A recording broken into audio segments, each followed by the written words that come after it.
Imagine, just for a moment, that you are sitting at a small, cozy table inside your own mind. In front of you, there are plates and bowls and cups lined up, not with physical food, but with thoughts, beliefs, memories, and words you say to yourself all day long. Some of these dishes are warm and gentle. I'm trying. I can begin again.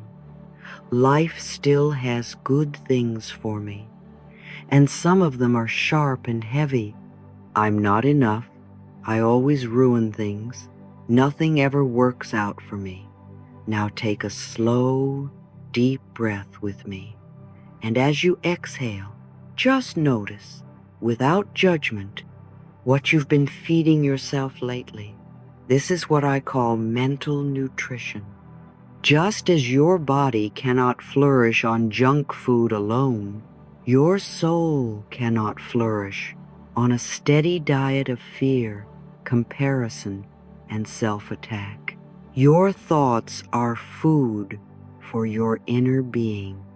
Every sentence you repeat in your head, you are asking your heart to swallow. And my dear, if you want miracles, blessings, and joy, you cannot starve your heart with criticism and then be surprised when it feels empty. Let's take this a little further. Think of your body for a moment. If you ate one salad and then returned to processed, heavy food for the rest of the month, you wouldn't say, well, healthy eating doesn't work for me.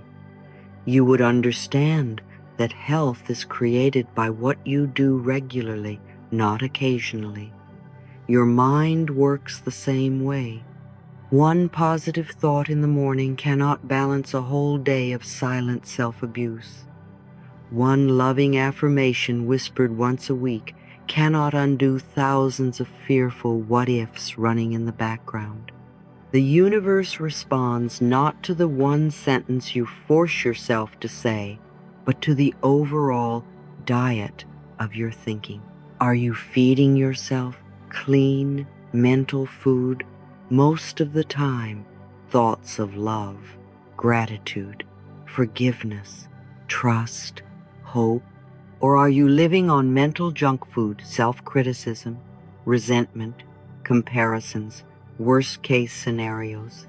There is no blame here. I don't want you to turn this into another way to attack yourself. I just want you to become aware, because awareness is the first gentle step to change. Once you see what you've been serving your mind, you can begin to cook something different. Now, let's talk about the most powerful nourishment of all, love. Love is the purest, cleanest food you can feed your mind. When you speak to yourself with kindness, when you stop calling yourself names, when you look in the mirror and say, even softly, I am here for you. You are placing a warm, nourishing meal on the table of your soul. Take a deep breath and place your hand on your heart for a moment. Imagine that the little child inside of you, yes, that sensitive, hopeful, easily hurt child, is sitting at that table waiting to see how you will talk to them today. Will you serve them the old phrases? What's wrong with you? You should be further along by now? Or will you try something new, perhaps a little awkward at first? You're doing the best you can. I'm proud of you for still being here. I love you, and I am learning to care for you better. Love creates an inner field of safety. It is like rich, fertile soil where good seeds, affirmations, ideas, opportunities can finally take root. Without love, even the best ideas cannot grow because they land in a climate of self-rejection. When you feed your mind with love, you are telling life, it is safe for miracles to land here. They will not be chased away by my self-hatred. Love is the foundation of all mental nutrition. The second food I want you to taste is gratitude. Gratitude is like sunlight for the garden of your mind. It warms, it brightens, it brings things to life. Gratitude does not deny your pain, your struggles, or your needs. It simply says, alongside everything I wish were different, there are things that are already supporting me. When you wake up in the morning and begin your day with a quiet thank you for your breath, for the roof over your head, for the bed that held you through the night, for the fact that you have made it through every single hard day so far, you are choosing a very clean and powerful mental breakfast. You are teaching your nervous system, I live in a world where something good still exists for me. Gratitude is a magnifying glass for blessings. What you appreciate grows in your awareness. The more you notice small gifts, the more your mind relaxes into the idea that life is not only danger and disappointment, it is also support, surprise, and kindness. When you say thank you to life, even for simple things, you are whispering to the universe, I am open. I am ready to receive more. And the universe responds to openness the way a river responds to a cleared channel. It flows. Now we come to a very important kind of nourishment, forgiveness. My dear, imagine rummaging through your refrigerator and finding an old dish, long forgotten, covered in mold. You would not insist on eating it every day because it's been there so long. And yet, many of us do exactly that with our minds. We repeatedly eat old memories, old resentments, old words that hurt us long after they have expired. Resentment, self-blame, shame, these are like spoiled food for the soul. The longer you keep chewing them, the weaker your emotional immune system becomes. Forgiveness is not about pretending that what happened was acceptable. It is not about saying it didn't matter. It is about saying, I will not keep serving this pain to myself again and again as my daily meal. Take a soft breath and ask yourself, what old story do I force myself to swallow every day? Perhaps it is a mistake you made. Perhaps it is a betrayal from someone else. Perhaps it is a version of you from long ago that you still punish. Forgiveness is the decision to let fresh air into a stale room. It clears the table of the old, rotten food so that new nourishment can arrive. When you forgive, you free up immense energy inside you, energy that can now be used for healing, creativity, and joy. Forgiveness says to life, I am ready to stop eating yesterday's pain and open to today's possibilities. Let's pause for a moment and breathe into that space. You don't have to forgive everything perfectly right now. You don't have to empty the whole fridge today. You only need to be willing to begin. Even a simple whisper of, I am willing to release what no longer serves me, is a beautiful, clean bite of mental food. You can feel the difference between that and I'll never get over this. One statement opens, the other closes. Right now, just by choosing willingness, you are already feeding your mind with more love. The next nourishment I want to talk about is positive affirmations, but not as rigid, forced sentences that you throw at yourself. I want you to see them as gentle directions you offer your mind. Little signposts saying, let's try going this way instead. Many people think affirmations must always be grand and perfect. I am rich. I am beautiful. Everything is wonderful. And then, when their current reality doesn't match, their minds rebel. That's not true. Instead, I want you to use soft, believable affirmations that invite your mind toward a new path. For example, instead of, I never do anything right, you might try, I am learning to support myself better each day. Instead of, nothing good ever happens to me, try, I am willing to believe that good things can come to me, even if I don't see them yet. Can you feel the difference, my dear? One flavor is harsh and absolute. The other is gentle, curious, open.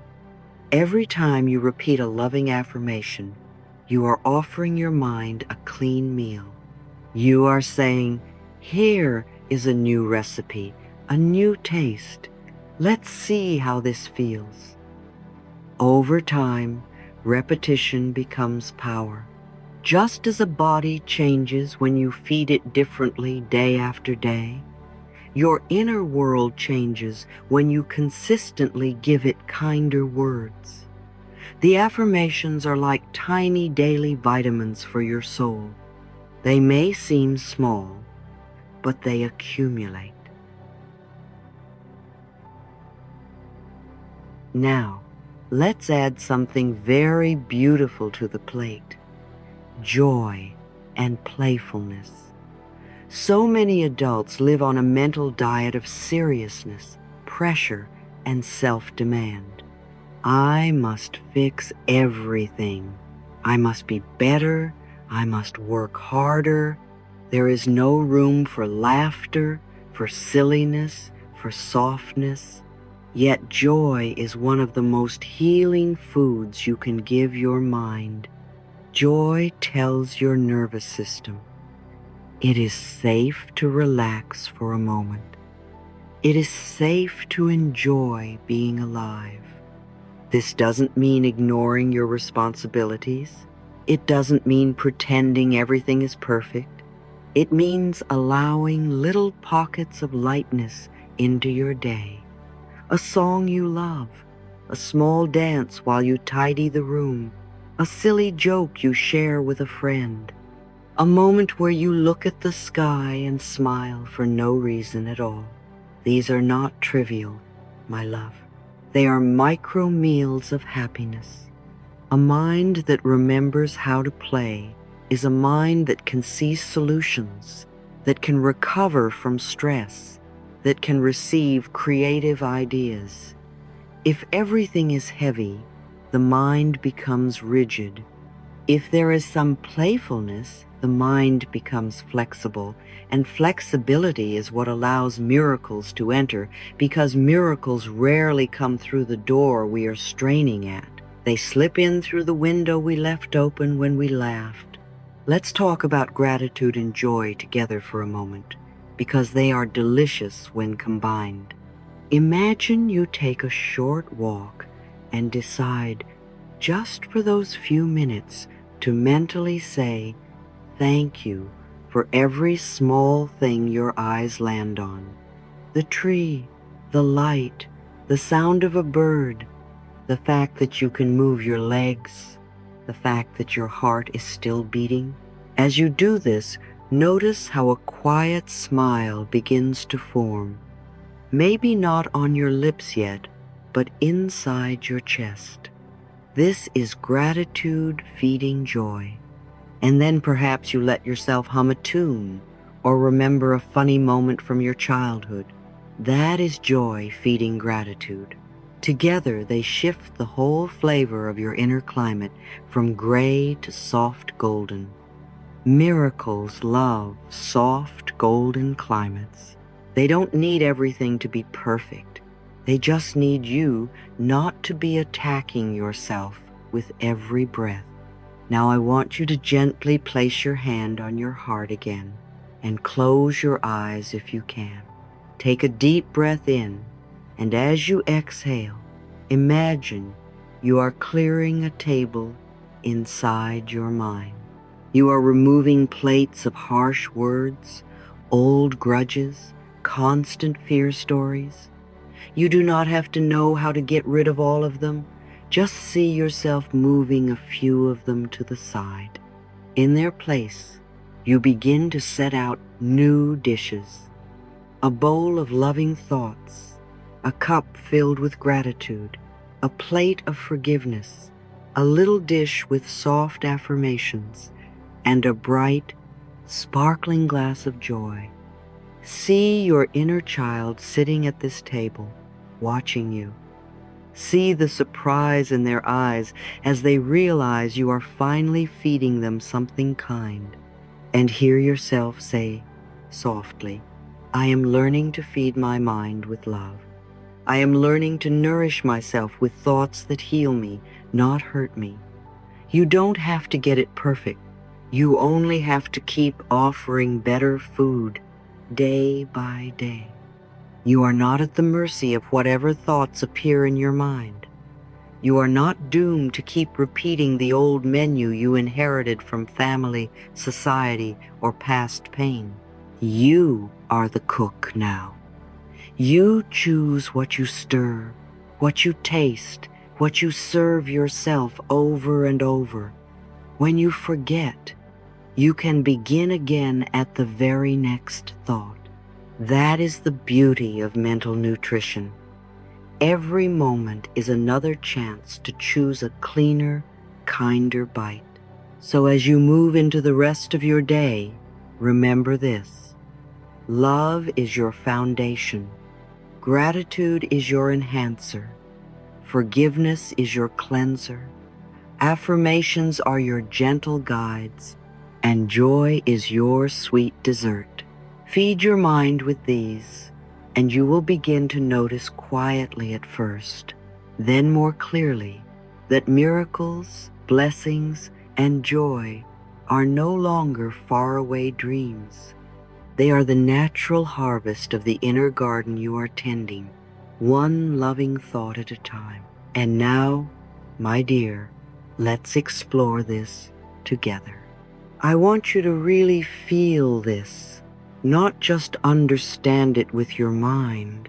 Every loving thought you feed yourself is a seed, and every seed grows into an experience. This is why feeding your mind with love draws miracles and blessings to you. There is a law at work here, a very simple one. You reap what you sow, especially in your own consciousness. When you sow thoughts of fear, you reap tension in your body, anxiety in your chest, tight habits, and frightened decisions. When you sow thoughts of love, you reap softness in your nervous system, courage in your choices, and doors opening where you once only saw walls. Think of your mind as a garden. If every day you sprinkle little seeds of, I'm not good enough, nothing ever works out, life is so hard, then, of course, that is what will grow more experiences that echo those beliefs back to you. Not because life wants to punish you, but because life is very obedient to what you keep repeating. And when you gently, steadily begin to plant new seeds, I am lovable, I am guided, good things can happen for me, you change the entire atmosphere of the garden. The soil softens, the old weeds lose their dominance. Tiny green shoots of possibility begin to appear. Miracles often begin not as fireworks in the sky, but as a quiet softening inside. A little more hope, a little less self-attack, a small new choice that would have felt impossible before. Let's not rush this. This part matters. Your mind is also like a broadcasting station, sending out a signal all day long. The thoughts you repeat are the frequency you are tuned to. If your inner program is constantly, "I am unworthy, I am alone, life is against me," you will naturally notice and attract people and situations that seem to confirm that signal. It's not that the universe is cruel. It's that your attention becomes locked on what matches your belief. On the other hand, when you train your mind to gently broadcast, "I am loved, I am supported, I am being guided towards something good," you begin to notice opportunities you would have walked past before. You hear the right sentence in a conversation. You feel nudged to make a call or send a message at just the right time. The outside miracle is very often the result of an inner shift, a new station you've chosen. Remember, you are the only thinker in your mind. When you change the station, life has something new to respond to.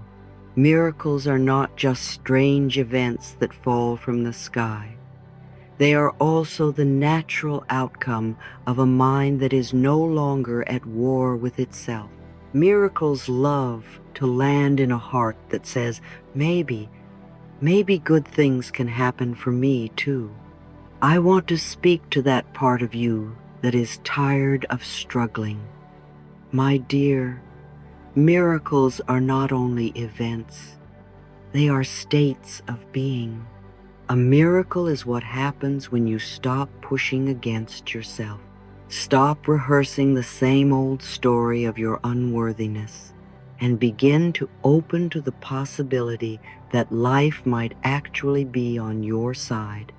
A miracle is when you choose a kinder thought in the middle of the same old problem.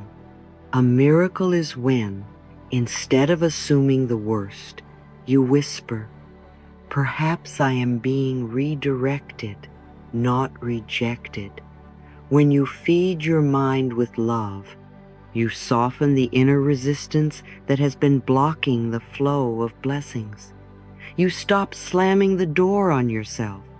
You stop saying no to the very good you've been praying for. And then, almost quietly, things begin to move. You meet someone helpful, an answer comes, an idea appears, your body relaxes enough to heal a little more. From the outside, it may look like luck, but inside, you know. It began the day you decided to stop poisoning your mind and started nourishing it with love. Life is always listening to you. When you speak to yourself with love, life hears that love and echoes it back.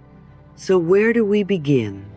Let's turn this into something gentle and practical, what I like to call your 3 daily meals of mental nutrition. In the morning, before you rush into the noise of the day, give your mind a loving appetizer. Take just 3 to 5 minutes, yes, even you can find that much. And before you touch your phone or dive into messages, sit up in bed, place your hand on your heart, and offer your mind one loving thought to eat first.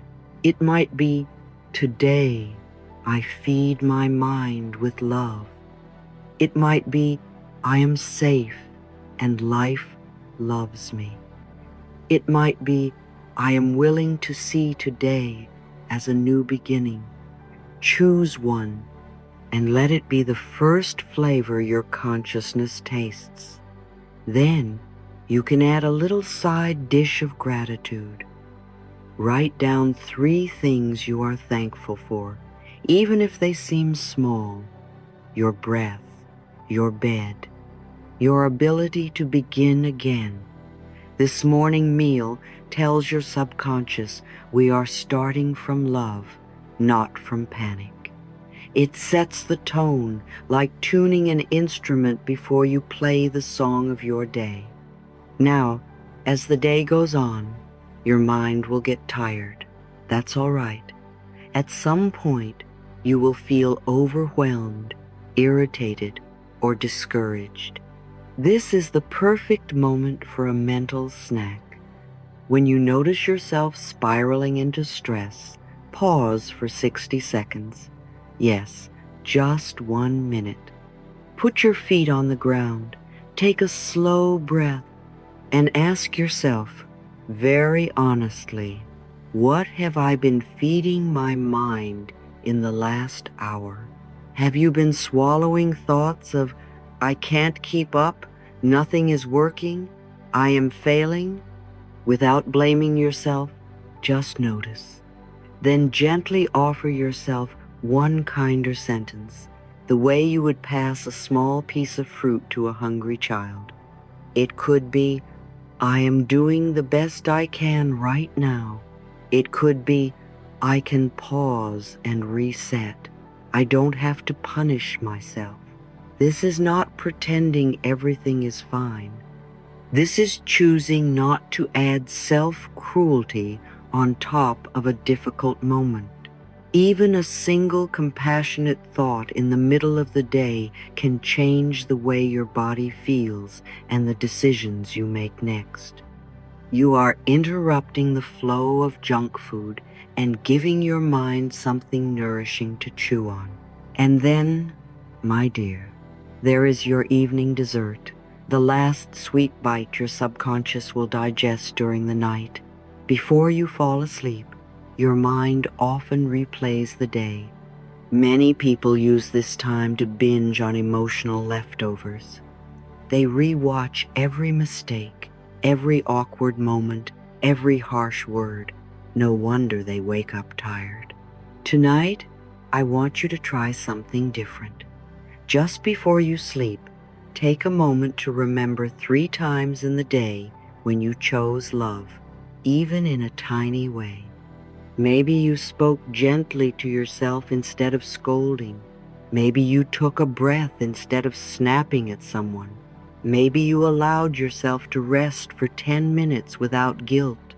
Let these moments be your mental dessert. Say softly, I'm proud of you for that. You're learning. You're changing. Your subconscious will digest these loving memories while you sleep, and you will begin to wake up with more self-trust and less shame. The last thoughts you feed yourself at night season the dreams you have and the energy you carry into tomorrow. Let's talk now about something so many of us were never taught, the sacred practice of praising yourself. You see, praise is like a powerful vitamin for the soul. Most of us grew up on a diet of criticism, people pointing out what we did wrong, where we fell short, what we should have done better. Even now, your inner voice may mimic those old critics, but I want you to remember this. No garden blooms if it is scolded every day. Flowers respond to light, to water, to gentle tending, not to being told they are ugly and behind schedule. Your mind is no different. When you begin to praise yourself, sincerely and specifically, you are pouring sunlight and fresh water onto your inner life. You are saying, I see you. I see your efforts. I see your courage. And the parts of you that have been hiding in the dark begin to lift their heads. You don't have to wait for some grand achievement to praise yourself. In fact, I want you to start with the smallest things. Did you get out of bed even though you felt heavy? Praise yourself. Thank you for showing up today. Did you choose a kinder word when you wanted to attack? Praise yourself. That was a loving choice. I'm proud of you. Did you allow yourself to rest when your body was begging for a pause? Praise yourself. You listened to your needs. That is growth. These little acknowledgments are not silly. They are essential. They tell your subconscious, we are no longer living in a house where everything you do is wrong. We are living in a home where your efforts are noticed. Over time, your inner child, who has been bracing for criticism, begins to relax and trust you. Let yourself answer this honestly. How often do you stop to recognize what you did well today? Or do you only review what you missed, what you broke, what you did not accomplish? If you are only ever feeding your mind with not enough, then of course your confidence will be starved. Of course you will hesitate when opportunities come. That hesitation is not proof that you are incapable. It is proof that you have been undernourished. When you switch from constant self-attack to gentle self-praise, you are not becoming arrogant. You are becoming balanced. You are building a realistic, loving picture of who you are. You have been criticizing yourself for years, and it hasn't worked. Try approving of yourself and see what happens. This is one of my favorite truths. You have already experienced the results of harshness. They are not pleasant. Why not experiment with kindness and see what miracles it attracts? Now breathe with me for a moment.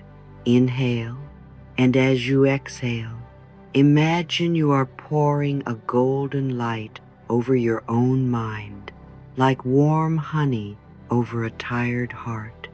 Say softly, I am learning to feed my mind with love. I am learning to praise myself instead of punish myself. Feel how different that is from the old phrases. Let those words settle in your body. You don't have to do anything else right now. Just be here.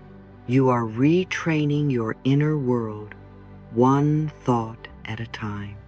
As you keep doing this, sowing loving seeds, broadcasting kinder messages, offering yourself 3 small meals of mental nourishment each day, and sprinkling praise over your efforts, your outer life will inevitably begin to reflect the change. People will treat you differently because you carry yourself differently. Opportunities will feel less frightening because you trust yourself more. Blessings will seem to find you out of nowhere, but inside you will know. They arrived through a door you opened a long time ago, the day you decided that your mind, your heart, and your soul deserve to be fed with love. My dear, let's talk about what happens when you stop fighting life and begin to move with it. When your mind is not so busy resisting, miracles often look very ordinary. They come as a gentle invitation at just the right moment, a door that opens without drama, a quiet idea that drifts in while you are brushing your teeth in the morning. You do not have to force miracles to happen. You only need to stop pushing them away. You stop pushing them away when you no longer speak to yourself as if you are small, unlucky, or doomed to fail. You stop pushing them away when you no longer repeat, "Things never work out for me," or "What's the point? It will go wrong anyway." When you soften those old sentences and replace them with kinder ones like, "Maybe this time life is guiding me towards something better," you begin to move with the flow of the universe instead of against it. Life is a river of lessons, blessings, and chances to heal. Each time you ask, how can I tell myself a more loving version of this story? You are stepping into that river, allowing it to carry you instead of standing on the bank, arguing with the water. Now, to move with that loving flow, we must be very honest about the junk food we've been feeding the mind. Self-criticism is like a slow poison. Every "I'm so stupid," "I'm so bad," "I'm such a failure" weakens your system. It does not make you better. It only makes you believe you don't deserve to change. Comparison steals your joy and sends a signal to the universe that you are not enough as you are. Constantly consuming drama, scandals, and frightening news fills your inner world with images of danger, and then you wonder why everything feels so heavy. Chronic complaining keeps your attention glued to what is wrong and strengthens the old neural pathways of lack and powerlessness. And when your imagination spends its energy predicting the worst possible future, you turn your beautiful mind into a cinema that only plays horror films. No wonder your soul cannot relax. I don't say this to blame you, my dear. I say it so you can see clearly. Once you see, you can choose again. You can say, I am willing to stop feeding my mind with fear. I am willing to choose gentler thoughts. That willingness opens the door for miracles to walk in. Let's close this gently together. You cannot control every event in your outer world, and you were never meant to, but you can choose the mental menu you serve yourself each day. You can choose to nourish your mind with love, gratitude, forgiveness, hopeful focus, and small moments of joy. You can choose to praise yourself for the little steps instead of tearing yourself down for not being there yet. You can choose to believe that life, that the universe can be kinder to you than what you experienced in the past. When you make these choices consistently and softly, your mind becomes fertile ground for miracles and blessings. It stops being a battlefield and becomes a garden.